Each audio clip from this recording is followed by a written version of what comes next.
આકાશવાણી ભુજ સ્થાનિક સમાચાર કલ્પના શાહ વાંચે છે. નમસ્કાર. National highway authority of India આગળના કાચ પર ફાસ્ટેગ નહીં લગાવેલા વાહનો પાસેથી બમણો ટોલ ટેક્સ વસૂલશે. કાચ પર ફાસ્ટેગને ઇરાદાપૂર્વક ન લગાવવાથી ટોલ પ્લાઝા પર બિનજરૂરી વિલંબ થાય છે, જેના કારણે રાષ્ટ્રીય ધોરીમાર્ગના વપરાશકર્તાઓને અસુવિધા થાય છે, જેથી આગળના કાચ પર ફાસ્ટેગ ન લગાવવાના કિસ્સામાં બમણી યુઝર ફી વસૂલવા માટે એજન્સીઓને વિસ્તૃત સ્ટાન્ડર્ડ ઓપરેટિંગ પ્રોસિજર જારી કરવામાં આવી છે. ઉલ્લેખનીય છે કે હાલમાં દેશમાં લગભગ 1000 ટોલ પ્લાઝા પર આશરે 45,000 કિલોમીટરના રાષ્ટ્રીય ધોરીમાર્ગો અને એક્સપ્રેસ વે માટે વપરાશકર્તા ફી વસૂલવામાં આવે છે. મેલેરિયા મુક્ત ગુજરાત 2030 અભિયાન અંતર્ગત જિલ્લાનું આરોગ્ય તંત્ર નાગરિકોને રોગચાળાથી બચાવવા સઘન કામગીરી કરી રહ્યું છે.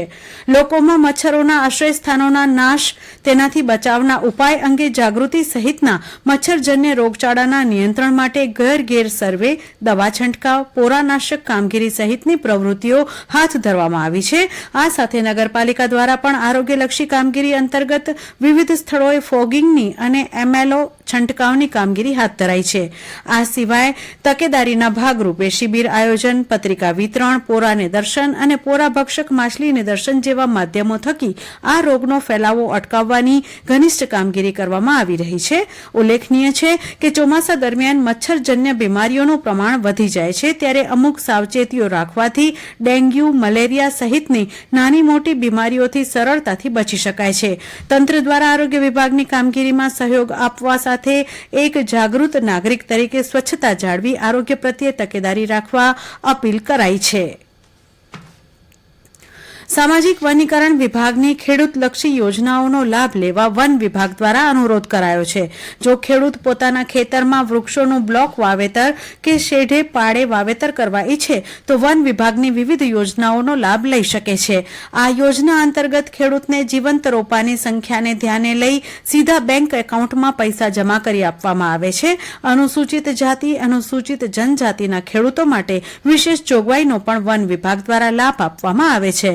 ગુજરાતના વન વિભાગ દ્વારા જંગલ વિસ્તારની બહાર લોકો વધુમાં વધુ વૃક્ષારોપણ પ્રવૃત્તિમાં જોડાય તથા વૃક્ષારોપણ બાદ વૃક્ષ ઉછેર કરે તે માટે અનેક પ્રયત્નો હાથ ધરવામાં આવે છે.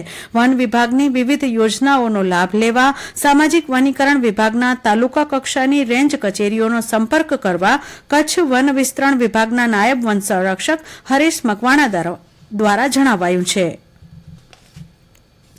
ખોરાક અને ઔષધ નિયમન વિભાગ ભુજની કચેરી દ્વારા માંડવી અને નખત્રાણા બાદ ભુજ શહેરમાં પણ ખાદ્ય પદાર્થોની ચકાસણી કરાઈ હતી, જેમાં શહેરના હોસ્પિટલ રોડ પર રહેલી ખાણીપીણીની લારીઓમાં અચાનક ચેકિંગ હાથ ધરવામાં આવ્યું હતું અને વેપારીઓને ચોમાસાની ઋતુને લઈને સ્વચ્છતા જાળવવા તેમજ ખોરાક ઢાંકીને રાખવા બાબતે સૂચન કરવામાં આવ્યું હતું.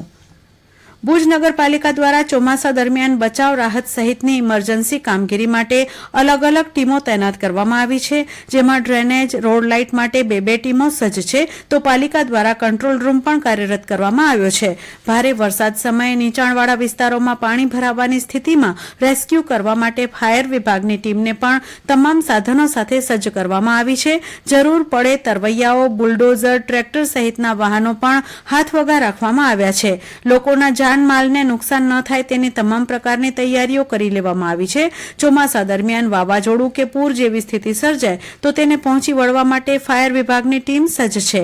હાલે તમામ પ્રકારના બચાવના સાધનો, વોટર સેફટીના સાધનો ઉપલબ્ધ છે, તેમજ કર્મચારીઓને આ સાધનોના ઉપયોગ સંદર્ભે ટ્રેનિંગ આપીને પણ સજ્જ કરી દેવામાં આવ્યા છે. હવામાન વિભાગ દ્વારા કચ્છ સહિત રાજ્યમાં ભારે વરસાદની આગાહી વચ્ચે આજે સવારે નખત્રાણા, ભુજ તેમજ કાંઠાળ વિસ્તારમાં ઝાપટારૂપી વરસાદ વરસ્યો હતો. આજે બપોરે મુન્દ્રામાં વરસાદી ઝાપટાને પગલે માર્ગો પરથી પાણી વહી નીકળ્યા હતા. બારોઈ રોડ, પ્રાગપર ચોકડી, ગુંદાળા, જરપરા, ભુજપુર વિસ્તારમાં વીજળીના કડાકા ભડાકા સાથે વરસાદ થયો હતો. દરમિયાન જિલ્લા કંટ્રોલ રૂમ પાસેથી મળેલી વિગતો અનુસાર આજે સવારના 6 વાગ્યાથી સાંજના 6 વાગ્યા સુધી સૌથી વધુ અંજાર તાલુકામાં 49 મિલીમીટર, ભુજ તાલુકામાં 17, મુન્દ્રામાં 16, નખત્રાણા 11, ગાંધીધામ 7 અને અબડાસામાં 6 મિલીમીટર વરસાદ નોંધાયો હતો. આ સાથે સ્થાનિક સમાચાર પૂરા થયા. નમસ્કાર.